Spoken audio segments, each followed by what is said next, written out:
vibeBooks presents Pride and Prejudice, a modern retelling. Welcome to Pride and Prejudice, a modern retelling.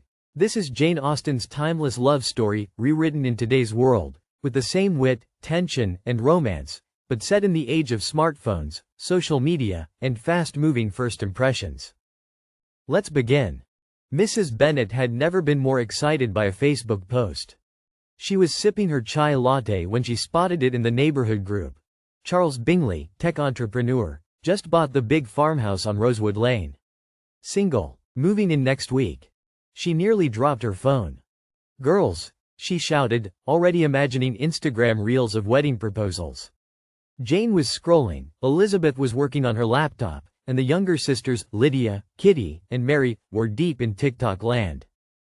"You have to see this," Mrs. Bennet announced. "He's rich, he's cute, and he's practically next door." Elizabeth looked up. "Mom, you don't even know him." But that didn't stop Mrs. Bennet. In her mind, the wedding hashtags were already trending. Hashtags like future son-in-law and Bingley and Bennet. A week later, they were invited to Bingley's housewarming party. The place was stunning. A restored modern farmhouse with exposed beams, curated plants, and LED lighting that practically begged to be photographed. Bingley turned out to be warm, cheerful, and genuinely kind. He spent most of the evening talking to Jane, who, with her quiet grace and calm energy, was instantly his favorite person in the room. And then there was Darcy. He stood near the kitchen island, phone in hand, watching the party like a sociologist observing a strange ritual. Elizabeth introduced herself. He nodded, barely glancing up. Later, she overheard him say to Bingley, "She's tolerable, I suppose. But not interesting enough to tempt me." That was it. Elizabeth made a silent vow. She would never like him. By Monday morning, the group chat was buzzing. Screenshots of party selfies, audio clips from whispered conversations, and yes, memes about Darcy's resting snob face. Mrs. Bennet, of course, was convinced that Bingley and Jane were halfway to engagement. Elizabeth, meanwhile, couldn't stop thinking about Darcy, not because she liked him, but because he'd left such a sharp impression. Jane and Bingley started going out.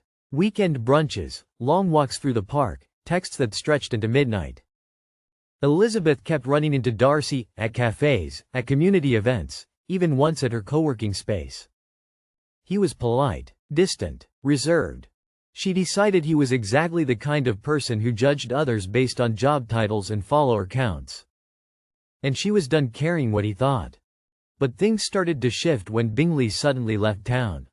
No texts, no calls. Jane was left confused and heartbroken. Mrs. Bennet raged. He ghosted her. After everything? Elizabeth had a theory, and it involved Darcy. She was sure he'd told Bingley to walk away. That Jane wasn't rich enough. That the Bennets were too ordinary. So when Darcy showed up one rainy evening, nervous and serious, Elizabeth was ready for a fight.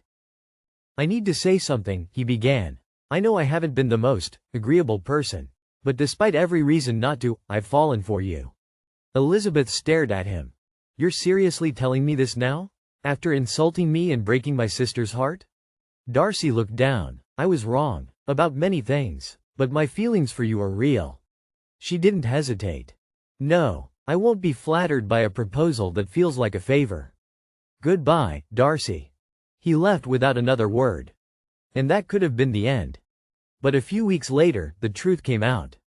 Darcy hadn't pushed Bingley away. He had actually told him that Jane loved him. He'd encouraged him to come back.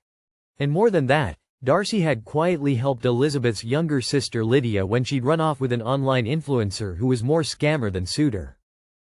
Darcy had paid him off, protected the family's name, and asked for nothing in return.